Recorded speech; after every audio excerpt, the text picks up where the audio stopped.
Welcome to this lecture number 8 on this NPTEL course on fluid mechanics for for undergraduate students in chemical engineering. And until the last lecture, we discussed fluids under static conditions, the variation of pressure in a fluid under static conditions, the forces that are experienced by objects submerged in a fluid under static conditions, and so on. Before I move on to the new topic, I am going to quickly recapitulate the key results that we discussed so far. So, under fluid statics, we first saw that if a fluid is under static conditions, okay, if you take any volume element, okay, this is a volume element in a fluid, okay, then the force that is exerted by the fluid that is present outside on the fluid that is present inside is purely normal, and it is acting in a compressive sense. Okay. So, the force that is exerted by the fluid that is present outside on the fluid that is present inside is denoted by R, and if you take any particular point on this volume element, this force is a function of the unit normal. So, since if you take any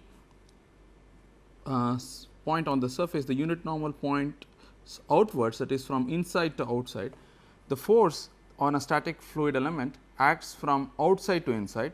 So, this force is written as P times minus n, because minus n is the direction at which the force is acting and P is the magnitude of the force.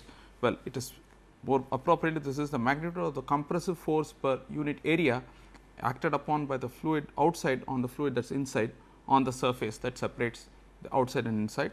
So, this compressive force per unit area, the magnitude of it is called the pressure in a fluid, okay. And we saw that this pressure has units pascals.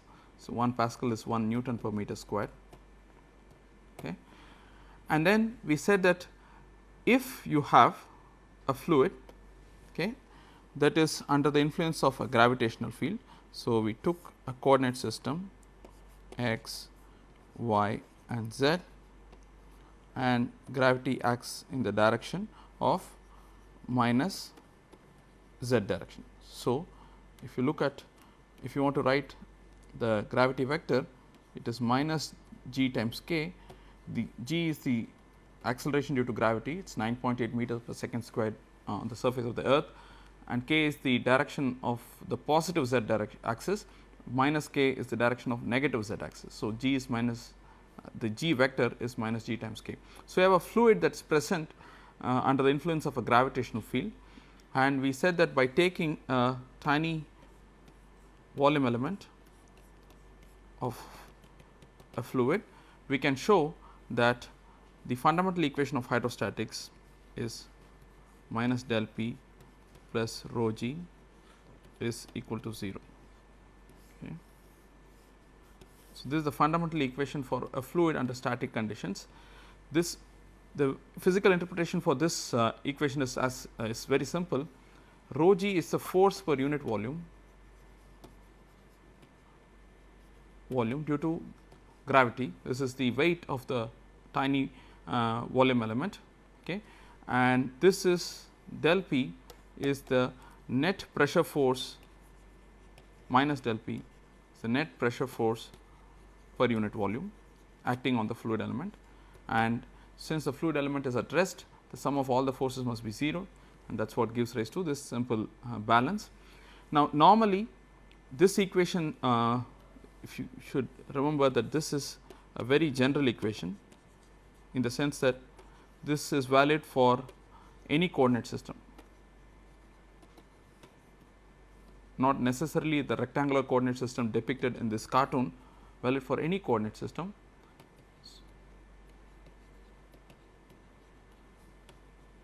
But if you want to solve a problem, you would refer this equation with respect to this Cartesian or rectangular coordinates x, y, z and g pointing like this. So, we found that minus dp dz, okay, minus rho g is 0, or dp dz is minus rho g. Okay. So, if you want to integrate this equation, we have to assume certain things about density. If you assume incompressible fluids for which density is independent of pressure, okay, rho is independent of pressure P, then we can, and since g is a constant, both rho and g are constants in this equation. So, we can easily integrate this. So, you get integral dp between any 2 points P1 or P0 and P is minus rho g integral z0 to z dz. So, P minus P0 is rho g times z0 minus z. Now, in most applications you will have a pool of liquid, that is water, let us say, and that is open to an atmosphere, air at atmospheric pressure. Okay. So, this is P atmosphere. Okay. This is the free surface that separates the liquid from air, water from air, for example. So, at this point the pressure is P atmosphere, it is known. Okay. So, our coordinate system is aligned like this, x, y, z, where z is increasing in this direction. So, if you refer z naught in this equation as the free surface, z equals z naught, okay, and any point z is this distance is z naught minus z, and we can call that as h. H is the depth of the liquid from the free surface, is the depth of liquid from the free surface, in which case we can rewrite this equation as P minus P0 is P atmosphere, because that is the value of the pressure at z equals z0. Okay. P minus P atmosphere is rho g h, or P is P atmosphere plus rho g h. This is a fundamental equation valid for incompressible fluids, because we assume rho is constant, okay, and it is valid when gravity is in the direction of minus k. Okay. So, these are the two key assumptions, and then this equation is very useful in solving many problems. One example is what we did was to show, suppose you have a free surface and then you have a solid surface, planar solid surface, and then we are interested in finding the force, net force, effective force on this solid surface. Okay. Okay. And that force will act normally. What is the magnitude of the force, which we call Fr, and what is the line of action of the force? So, both of this we calculated by simply, so this is a cross section of a planar surface like this. So, this is a planar surface, and you take a tiny area element, and then we find what is the, let us call this dA, the pressure, the force acting is PdA, and then you integrate this, you get the total force Fr. So, it is as simple as that, and then by equating the moments, okay, we found what is the line of action in the last lecture.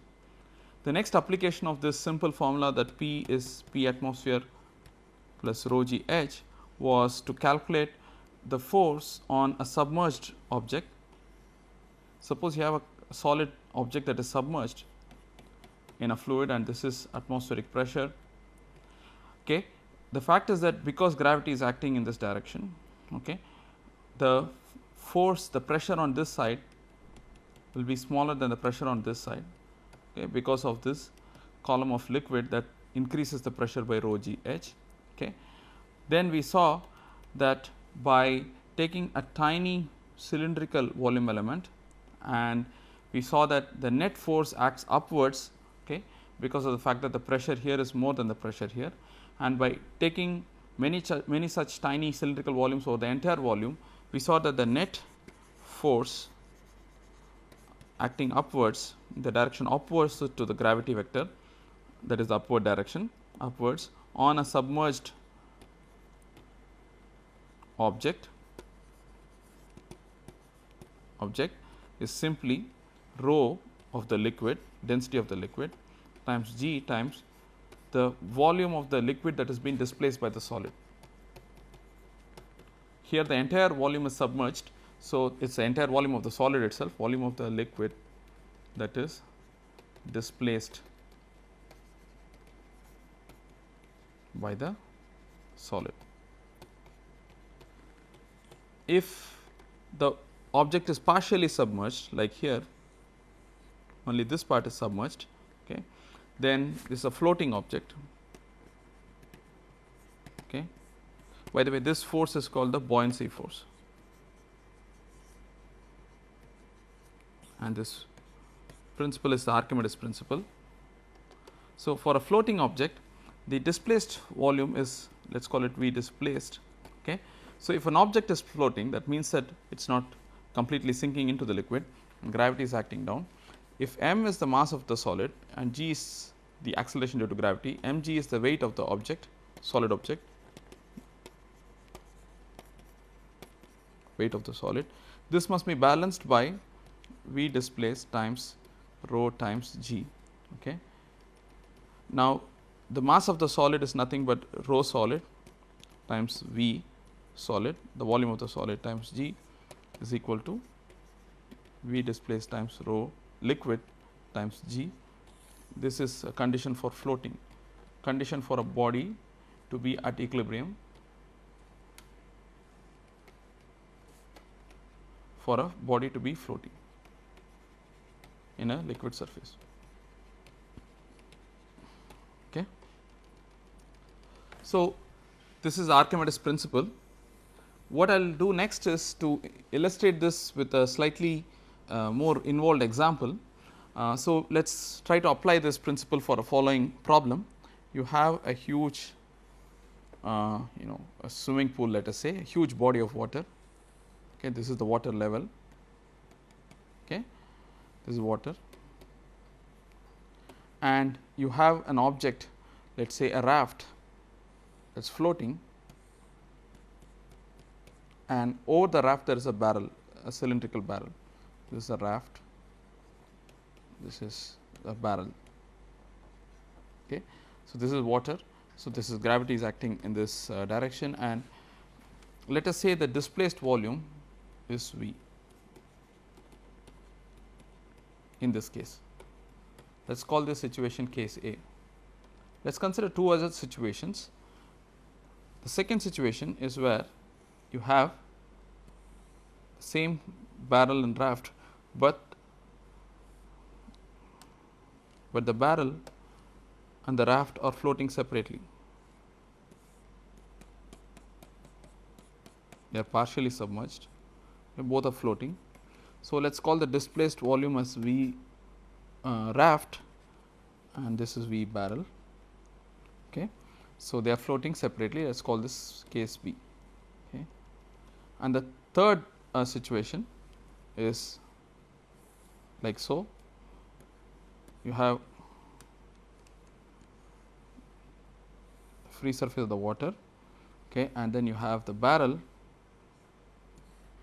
but sorry, you have the raft, but the barrel is such that it is completely submerged. Okay. So, let us call this displaced volume VR in both the cases of the raft. So, this is the displaced volume of the barrel. Okay. Let us call this case C. Okay. Now, in comparison these three cases, what is the level of water of case B and case C with respect to the level of water in the swimming pool in case A? That is a question that we are going to answer by using the Archimedes principle. So, let us consider case A. Okay. Here the both in case A both barrel and raft are floating, okay, but the displaced volume is only due to the raft. So, by using Archimedes principle, okay, the net force downwards is given by the sum of weights of the raft and the barrel times g. This must be balanced. If this combination is to be floating, then this must be balanced by buoyancy upwards, the buoyancy force upwards, which is nothing but rho water, which I denote as rho. This is the density of water, okay, times V r. Let us call it just V. That's the notation we used, times g. Okay. So, condition for floating in the first case, case A, is mr plus mbg is rho vg. Okay. In case B, barrel floats separately, the raft and barrel float separately. Okay. That means that m raft times g, okay, is V raft times rho g, and m barrel times g is V barrel times rho g. Okay. These two must separately hold for both these things to float separately. We can add these two equations, m r plus m b times g is equal to V r plus V b times rho g. Okay. Let us call this equation 2, let us call this equation 1. When I compare these two equations, okay, this implies that, okay, and V r, m r plus m b is the same on the left side. So, rho V g must be equal to, the right side must also be the same, must be equal to rho V r plus V b times g. So, if I cancel rho, the density of water, and acceleration due to gravity, I get that V is V r plus V b. That is, in case B, where the barrel and raft are floating separately, okay, here the net displaced volume is the same as the total displaced volume in case A. So, no change in the water height, in the level of water in the swimming pool. Okay. That is a conclusion we can come to, okay, just by applying Archimedes principle to these two cases individually. Let us go back to case C. Okay. Now, in case C, you should remember that the raft is floating. So, if the raft is floating, then the net weight downwards must be balanced by buoyancy force acting upwards. Rho is the density of water, but this is raft floating condition. But the barrel has sunk, okay, barrel is sunk. That means that the net downward weight must be greater than the buoyancy force. Okay. This is the entire volume of the barrel, okay, g. So, if I add these two equations, then I get m r plus m b g must be greater than or equal to rho V r plus V b g. Let us call this equation 3. Let me rewrite equation 1, which is m r plus m b g. This is equation 1 that I just derived few minutes back, is equal to rho V g. Okay. This means, if this is the case, this implies that if the left side of this is greater than this, okay, this means that this is identically equal to this. So, rho V g is greater than, okay. So, this is, there is a g here, is greater than rho V r plus V b g, or V is greater than V r plus V b.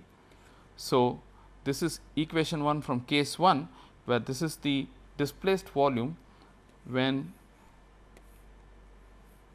the raft and the barrel are floating in this is case A. Now, in the case C, only the raft is floating, this is the displaced volume of the raft, entire barrel is sunk. Okay.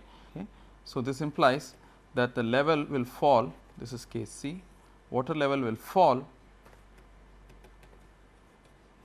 in case C, because the displaced volume here is less than the total volume, when the raft and barrel both were floating. So, compared to these two cases, this water level will be smaller because the displaced volume here is smaller compared to the displaced volume in case A. So, this is a slightly counterintuitive result, because you have a situation where this barrel is completely sunk and you may intuitively or instinctively think that this water level will rise here compared to case here, but by a careful application of Archimedes principle we can show that it is not the case, in fact it is opposite. Okay. Now, one last topic in fluid statics. So far I have been discussing fluids under static conditions under the influence of a gravitational field, but in many chemical engineering applications you encounter a fictitious body force called the centrifugal force, which happens, this force happens because of rotation. Suppose you have a bowl of liquid like water and you rotate it, this whole bowl is rotated at a very high speed, okay, let us say omega. Okay. Now, if you have liquid in it and it is not completely filled, then this liquid, the centrifugal force, if you remember from mechanics, acts from the radial axis to outwards. So, this is the direction of centrifugal force. So, the centrifugal force on any fluid element tends to throw the fluids towards the outside. So, you may imagine that if the bowl is not fully filled, then this water, initially the water level will be like this, okay, it is partially filled. Now, after rotating, okay, this water will just be thrown close to the surface, and this situation will happen when gravity is very small compared to the centrifugal force. Okay. When the centrifugal force is so large, when the rotation speeds are so large, then this liquid will be completely thrown towards the end of the towards the rim of the container, okay, the bowl. Okay. In this case, the entire mass of liquid will rotate like a fluid. Okay. Now, imagine this is the axis and this is the wall, this is the wall of the bowl, okay, and let us call this radius as R2, and this is the interface, this is liquid. So, I am just trying to blow this region up here, okay, and let us call the distance of radial distance of the interface from axis as R1. Okay.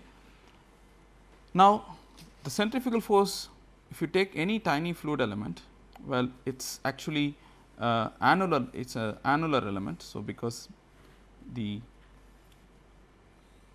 geometry is cylindrical, so the fluid element will be annular, it is a ring like element. Okay. So, if you take any fluid element, there is a unbalanced centrifugal force acting radially outwards. So, if the fluid is rotating like a rigid object, okay, so there is no relative motion between two fluid elements, then you can think of the entire thing as though it is a solid like motion. So, it is under static conditions, even though it is moving like a rigid body, okay, there is no relative deformation. So, there are no shear stresses. So, the only stresses are purely normal to the fluid element. So, the pressure. So, the pressure must vary accordingly to balance the body force due to centrifugal forces. So, how does one calculate this? The differential force on an element, okay, on a volume element, differential centrifugal force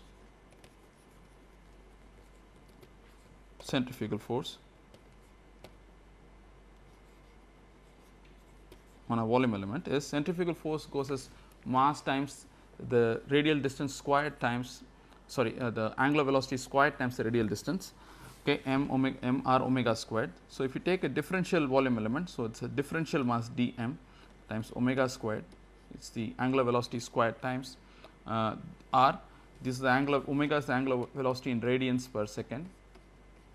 Okay.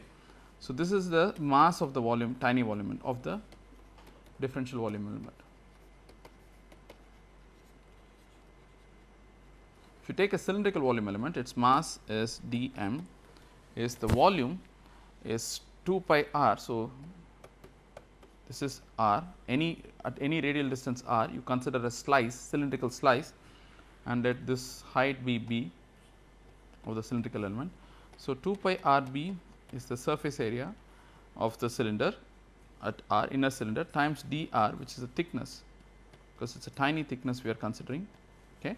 This is the volume, okay, times the density, okay. This is the mass, this is dm. So, df is nothing but 2 pi r b, okay, times dr rho times omega squared r. Okay. This is the differential force on a volume element due to centrifugal forces due to rotation. Okay. Now, this must be balanced by differential pressure. So, if you take a tiny slice at the cylindrical size, there is a differential force that is acting like this. So, the pressure buildup must act such that it balances. This is the pressure acting in this direction. Okay, the pressure must tend to counteract the centrifugal force that acts in this direction. Okay. So, the pressure must balance, the change in pressure must balance this centrifugal force, which tends to now let me simplify this slightly. Okay. So, it is 2 pi r squared omega squared b rho dr. Okay. That is the this is the force. So, the pressure is force divided by area, area is 2 pi r b. So, this is the force. So, pressure is force divided by area. So, let me cancel 2 pi r b. Okay. So, dp is nothing but, so 2 pi b and then 1 r cancels, is rho r omega squared dr. Okay. Okay. So, integral dp, if I want to find the pressure distribution or difference between any 2 points, I integrate this over the 2 points. So, between P 1 and P 2, between any 2 radial locations R 1 and R 2, no longer small, is R dr. So, this implies P 2 minus P 1 is rho omega squared by 2 R 2 squared minus R 1 squared. This is after integration. Okay. So, this is a important result where the pressure variation is now happening in a rotating fluid, where the body force is due to centrifugal forces and not due to gravity, and this is in the limit when the centrifugal forces are large compared to gravitational forces. So, we have neglected gravity compared to centrifugal forces, compared to centrifugal forces. Okay. So, just as gravity acts on objects, okay, so in a gravitational field, okay, centrifugal forces can also act on objects, and the centrifugal force, okay, will tend to accelerate particles with higher density or elements with higher density, and they will be thrown towards the wall because the magnitude of the centrifugal forces are larger, and these are used in many separations. Okay. So, if you want to separate two liquids, two immiscible liquids with different densities, okay, one way is to take these two liquids and put them in a centrifuge, which is basically a bowl that is rotated with very high speeds, and then because of the centrifugal action, okay, the liquid of higher density will be thrown towards the wall, and the liquid of lower density will be more towards the center, and then you can simply separate these two away just based on density difference. Okay. The same thing can be done due to gravity, with the help of gravity also, that is called gravity based separation, but the driving force, which is because of acceleration due to gravity g, okay, is very small, it is fixed rather, but in the case of centrifugal forces we can vary the centrifugal acceleration at our will by changing the angular velocity of rotation, and you can achieve faster rates of separation between these two fluids. Okay. So, this really completes my emphasis on fluid statics. So, the next topic I am going to discuss is fluid kinematics.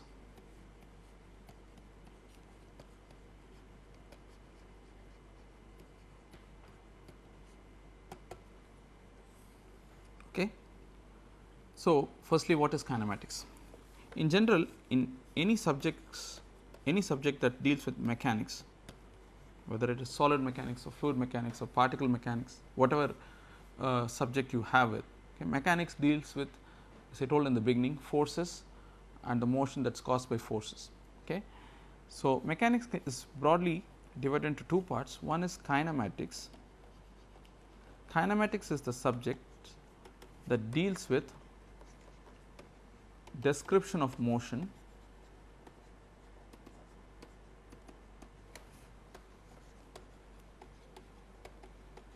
without worrying about or without reference to the forces that cause them.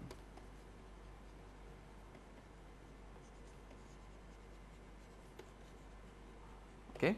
So, that is the first thing, is to be able, before understanding how forces cause motion, the first step is to first understand how to describe the motion per se, the motion itself, and once we have the necessary tools to describe motion, then we can go ahead and study how forces cause motion. That subject is called dynamics. Dynamics relates motion to forces. Okay. So, these are two branches of mechanics, and so firstly we will have to understand how to describe fluid motion. So, we will do kinematics of fluid flows, because in this course we are interested in motion of fluids. So, we will first discuss kinematics of fluid flows, then we will proceed to dynamics. Okay. Okay. Now, and useful. So, firstly let us try to understand what are the various options we have to describe fluid flows. Okay. Now, remember that we have already taken the continuum route or the continuum approach, wherein we are saying that the fluid is a continuous medium, and you can identify each and every point in the fluid and ascribe unique properties to a point, such as velocity, pressure, temperature, density, and whatnot. Okay. All kinds of properties can be attributed to each and every point in the fluid, and these and these various variables such as pressure, density, and so on, they are smoothly varying functions of spatial coordinates and time. Okay. This is the essential crux of continuum hypothesis. Okay. Now, what do I mean by a point in a fluid? Okay.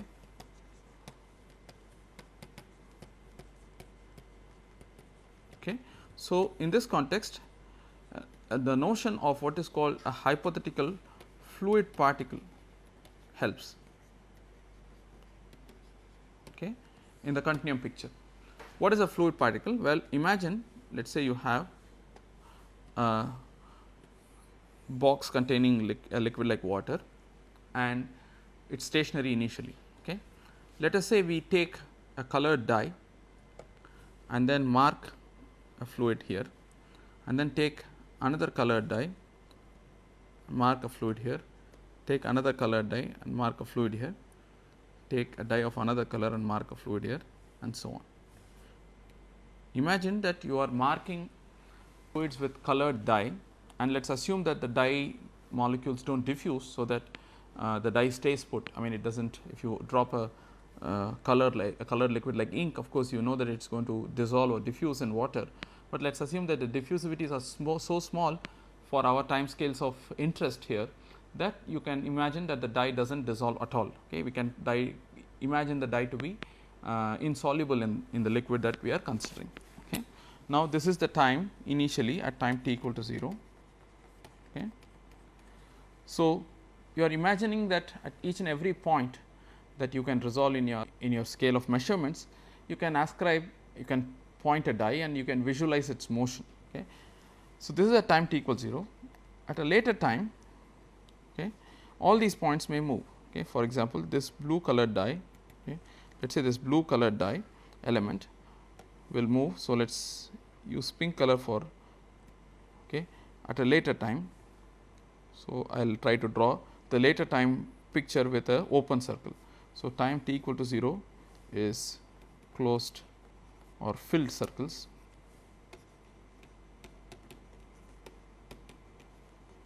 Okay. A later time, okay, at time t it is open circles. That is how I am going to indicate the motion of various points, okay, in the fluid, and the fluid is moving due to presumably due to application of some forces. So, essentially we have a bunch of points that are marked by dye, colored dye, and we are assuming that the dye molecules do not diffuse, okay, and so that they just stay put wherever they are, and at time t equal to 0 when there is no force forcing on the fluid, and at a later time, okay, due to application of some forcing, the fluid is under motion, okay, and when the fluid is under motion, all these points will move to some other points, okay, some other locations, okay, all these colored points will move to some other locations. For example, this may go to here and so on, okay, and this red dot will, sorry, the red dot will move here, this orange dot will move here, and this yellow dot may move here, okay. So, these are the locations of these various points, okay. So, notice that I am using closed circles for, okay, initial time, the location at initial time of various dye elements, and I am using open circles for, okay, just for the sake of clarity I am exaggerating the size of these points, okay, so that you can see them easily, okay. So, this can happen, okay, that various points that were initially located at some locations denoted by closed circles, okay, will move eventually upon fluid motion, okay, to some other locations. Now, these can be thought of as the location or this, let me just, okay, these points can be thought of as fluid particles. Such dye spots, okay, which can be used to identify location of fluids at various points in the fluid at initial time, and the subsequent motion can be thought of as a fluid particle. And within the continuum hypothesis, a fluid element can be comprised of fluid is infinitely smooth, okay. So, there is no discreteness in a fluid. So, you can resolve a fluid to any length scale you want. So, there are infinitely large number of fluid particles corresponding to each and every point in space within the continuum hypothesis. And just by way of illustration, I use the notion of coloring the fluid with a dye element, a dye substance, to visualize the motion. But the idea is you can think of it as a mathematical framework where at time t equal to 0 you have various locations in the fluid, okay, which are marked by their initial locations, and at a later time due to application of forces all these points will start moving and they will tend to occupy various different locations in general, okay. So, this is the notion of a fluid particle. So, in general at time t, okay, you have a fluid particle which is moving at a later time, okay. This time t equal to 0 initially, let us say there is no motion initially, and upon application of some forcing, okay, this point moves in spatial coordinates. So, you always have, let us say, an x, y, z coordinate with respect to which we are describing a motion that is implicit. So, just to be complete, let me just put a coordinate system there. So, there is a point that is located at time t equal to 0 and it is moving due to application of forces to some other location. This is the current location, let us say, at time t, okay. This is what is called a particle trajectory,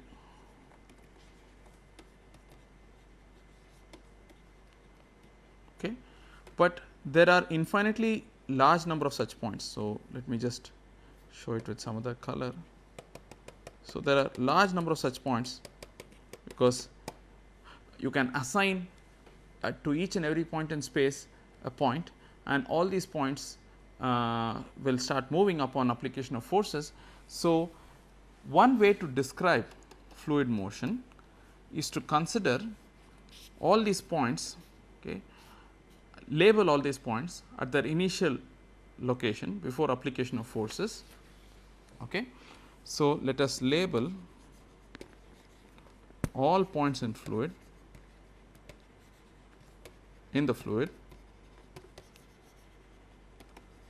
based on their initial positions.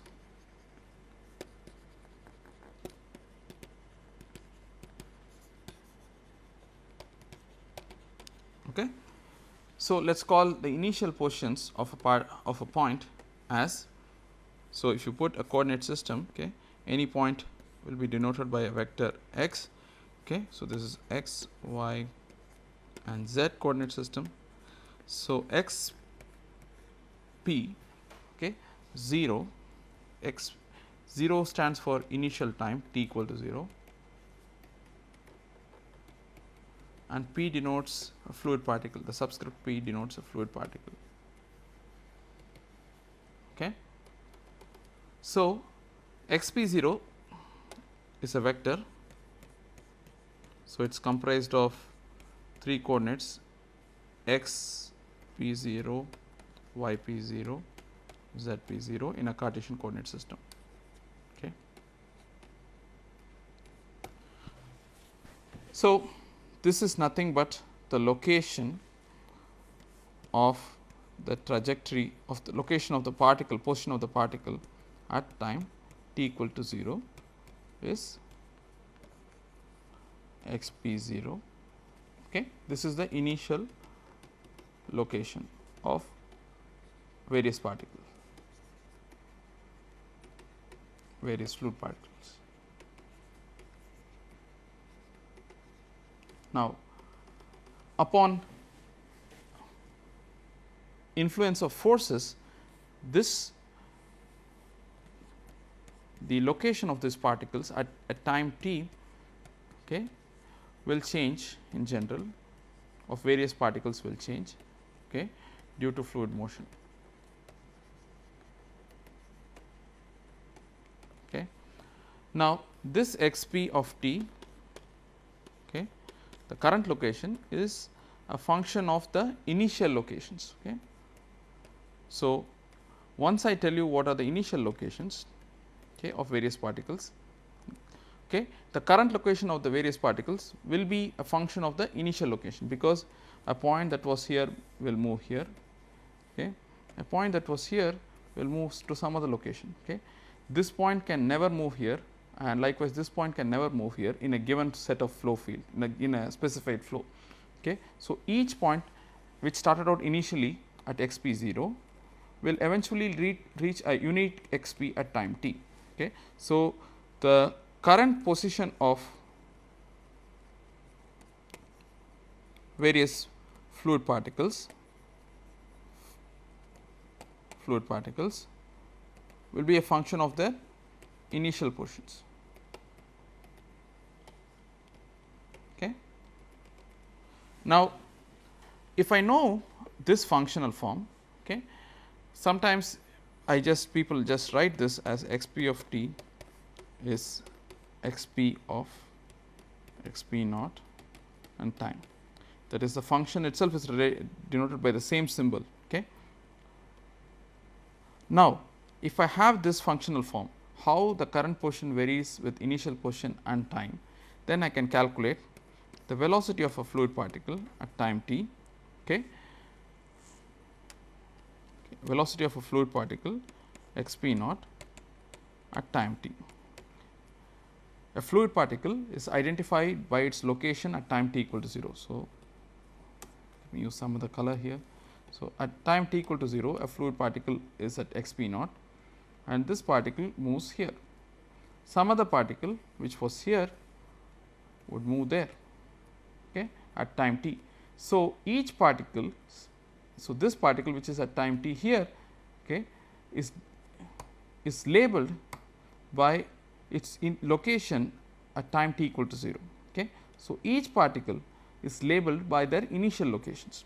Okay. So, this is the velocity of a particle which was at time x p 0 at time t equal to 0, and the velocity of that particle at time t is nothing but the rate of change of its position dxp by dt, okay, keeping xp 0 constant. That is, you are fixing the same particle, you are following the same label in some sense, and you are asking what is the velocity at time t. Well, it is simply the rate of change of its position vector, which is xp. Okay.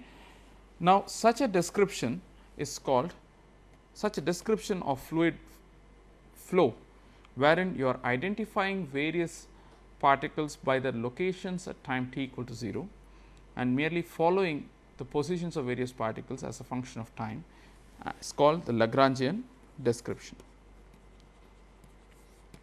It is called the Lagrangian description in fluid flow. What is the Lagrangian description? Well, here the independent variables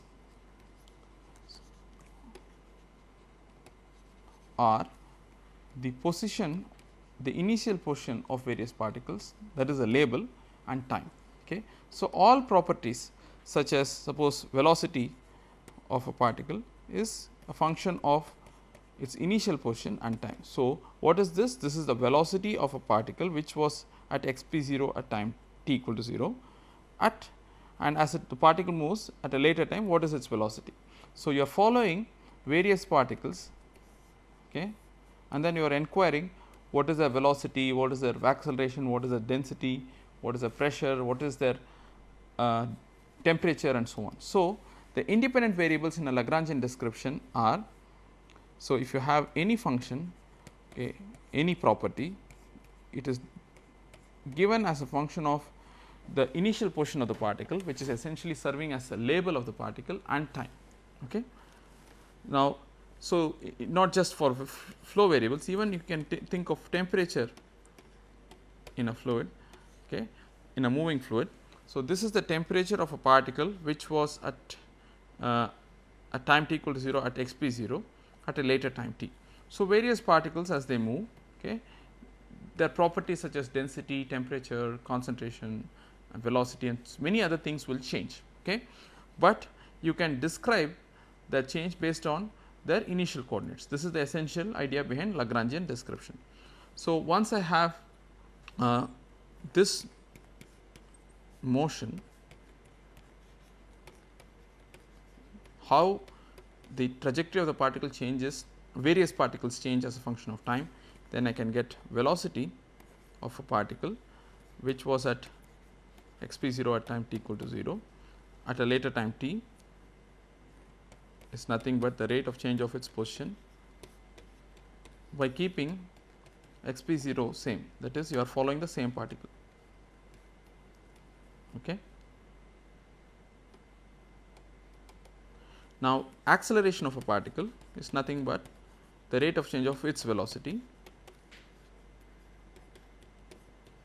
keeping the same particle. Okay. Such a description is also called sometimes as the material description or the Lagrangian description.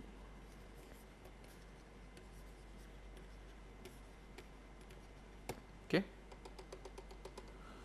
Now, this is one way of describing fluid motion, but this is not the only way, or this is neither is this the most useful way.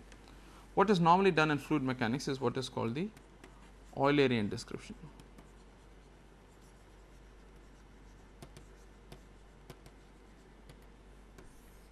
Okay. So, what is the Eulerian description? Here we place a lab coordinate frame in our lab x, y, z and measure various properties such as velocity in the fluid as a function of the three spatial laboratory coordinates and time. Okay.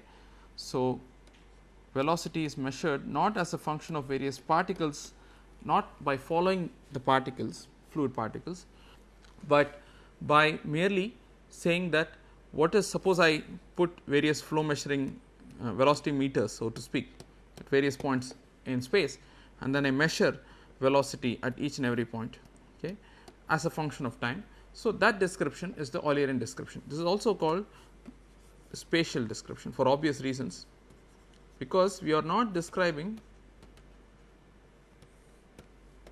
properties of the fluid such as velocity, acceleration, pressure, density, temperature as a function of by following the various particles.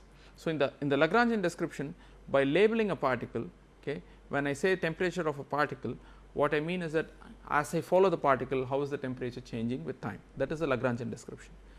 In the Eulerian description, we are not following the particle anymore, fluid particles anymore, we are simply keeping a stationary frame of reference, a lab frame of reference, and this could be stationary or it could move with a constant velocity, that depends on the nature of the problem. For simplicity, let us keep a fixed coordinate system in our lab, and then we can measure various quantities such as velocity or temperature or pressure at various points with respect to this coordinate system as a function of time, and report quantities like how does the temperature change at various points in the fluid as a function of time. So, what is T of x t at a given location? If I fix x, so if I have a 3 Cartesian coordinate system, I can fix x. At a fixed x, how does the temperature change as a function of time, okay? Or at a given time, how does the temperature vary as a function of x, y and z. So, this is called the spatial description in fluid mechanics. Okay. Now, such quantities are called fields. This is called the velocity field, where the velocity is expressed as a function of the 3 spatial coordinates and time. This is called the temperature field. Okay. Now, what this description does is that suppose I put a thermometer, suppose I have a fluid that is flowing,